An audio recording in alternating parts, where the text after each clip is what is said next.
بسم الله الرحمن الرحيم. المعركة بين الأشعرية والسلفية والمعتزلة لا تنتهي.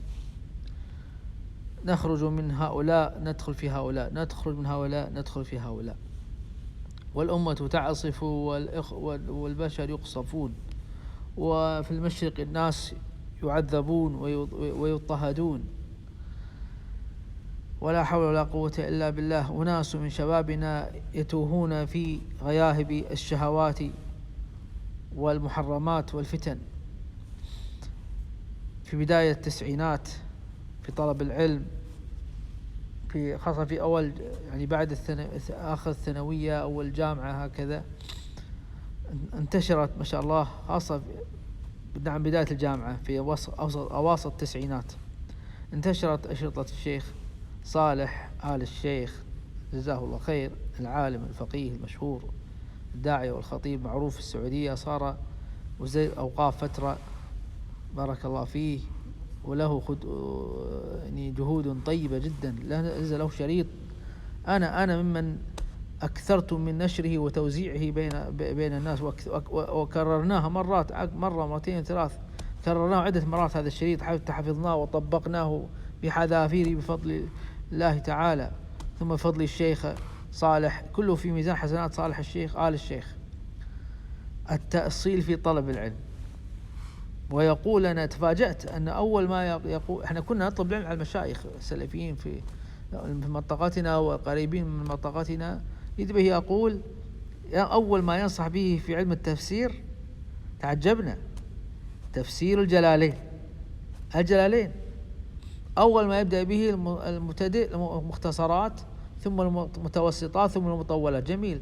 يبدأ بتفسير الجلالين، وفي الفقه يبدأ بزاد المستقنع، لأنه يعطيك الراجح في المذهب، يعني يدعو إلى التمذهب، يعني هو شيخ يدعو إلى التأصيل المذهبي الفقهي، هذا جميل. وفي التفسير يدعو إلى تفسير الأشاعرة الجلالين، جلال الدين المحلي وجلال الدين السيوطي. الجميل في أن تفسير الجلالين يقرران مذهب الشافعي، إذا أتوا إلى الأحكام آيات الأحكام يقرران ما استقر عليه المذهب، وخاصة جلال الدين المحلي من أئمة المصححين في المذهب. جلال الدين المحلي هو صاحب الشرح المشهور الجميل كنز الراغبين في شرح المنهاج، من الشروح المعتمدة في الأزهر، في دراسة الأزهر، عليه حاشية قليوبي وعميرة، حاشية قليوبي وعميرة على شرح جلال الدين المحلي كنز الراغبين على منهاج الطالبين. ومن أحسن من شرح منهاج الطالبين جلال الدين المحلي، صاحب هو المفسر الأول لكتاب، صاحب كتاب تفسير الجلالين، المؤلف الأول لتفسير الجلالين هو جلال الدين المحلي المصري. ثم جاء متوفي رحمه الله، جاء تلميذه جلال الدين السيوطي وأكمل تفسير شيخه رحمه الله. فتفسير الجلالين نصفه لجلال الدين المحلي ونصفه للسيوطي، وكلاهما شافعيان أشعريان وصوفيان. فالشيخ صالح آل الشيخ نصحنا بهذا الكتاب، وبعض شيوخنا يذم هذا الكتاب ولا ينصحنا. عندنا شيخ سلفي يذم هذا الكتاب ولا ينصح به أبدا، بينما الشيخ صالح تعجبت أن الشيخ صالح متساهل وما عنده، عرفت أن الشيخ ما عنده تعصب للأشعرية، الشيخ صالح آل الشيخ، ولا بينتقد الكتاب. ثم خرج الشيخ الآن، الشيخ صالح الشيخ الآن ظهر له مقطع ينسف وينفر ويحذر من تفسير الفخر الرازي، التفسير الكبير للفخر الرازي، ويقول أنه أدخل فيه تفسير الزمخشري إلا الاعتزاليات، يعني أمور المعتزلات التي عقائد المعتزلة التي يعني الفخر الرازي يخالف فيها المعتزلة، ولكن أبقى كثيرا منها، أدخل كثيرا من عقائد المعتزلة التي تبناها الفخر الرازي، أدخلها في كتابه التفسير الكبير. هذا التفسير الكبير الفخر الرازي يعتبر سلم عظيم عند الأشاعرة، السلم النهائي عند الأشاعرة في دراسة التفسير. أنت لما تقول صاحب الشيخ أول ما تبدأ بتفسير جلالين، هذا السلم الأول، ثم بعده ماذا؟ البيضاوي، ثم بعده ماذا؟ ابن كثير مثلا، أو البغوي ثم بعد البغوي عند الشافعية.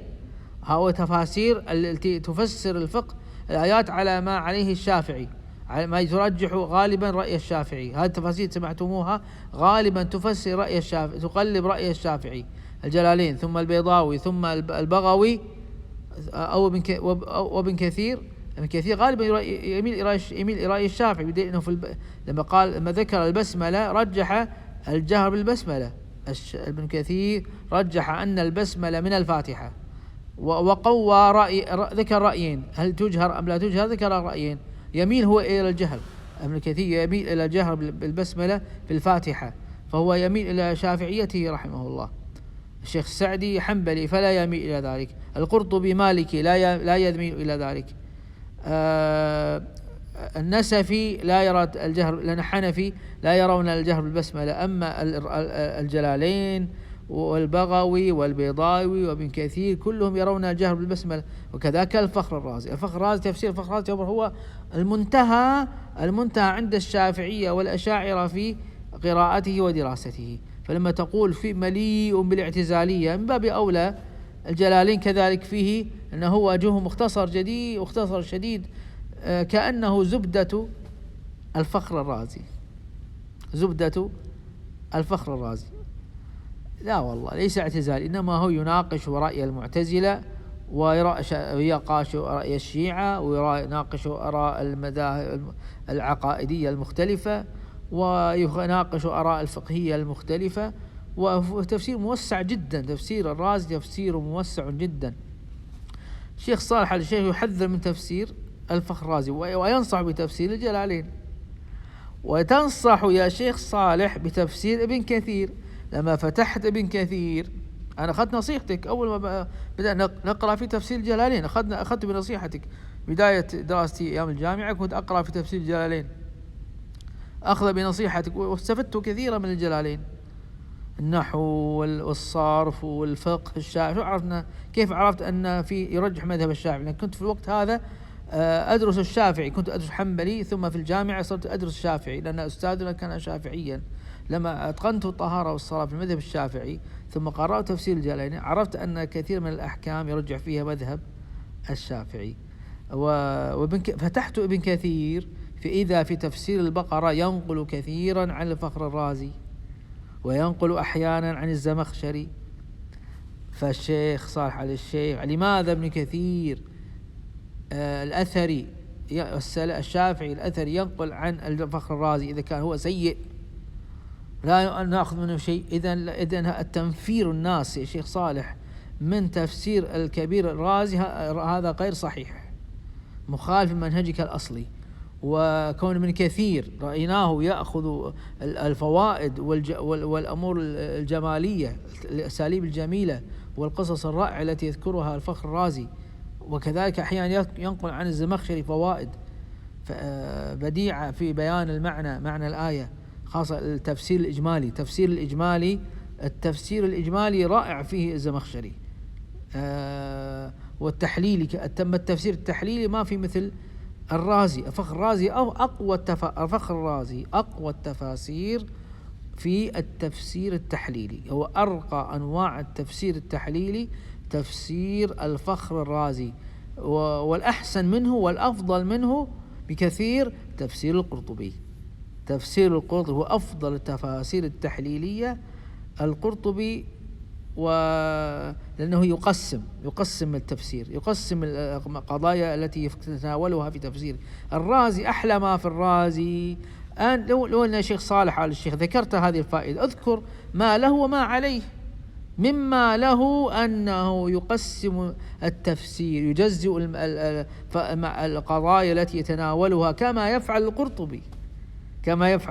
القرطبي. إن شاء الله أنا أرجو أن القرطبي يغني قد يغني ولا أشك أنه يغني عن الفخر الرازي في كثرة فوائد، كما ابن كثير ينقل عن القرطبي وينقل عن الفخر الرازي أحسن ما فيهما. فخذوا من الرازي أحسن ما فيه، ولا تأخذوا بآراء المشككين والمنفرين. اسمعوا كلامي، قرأت ترجمة الرازي في جميلة جدا.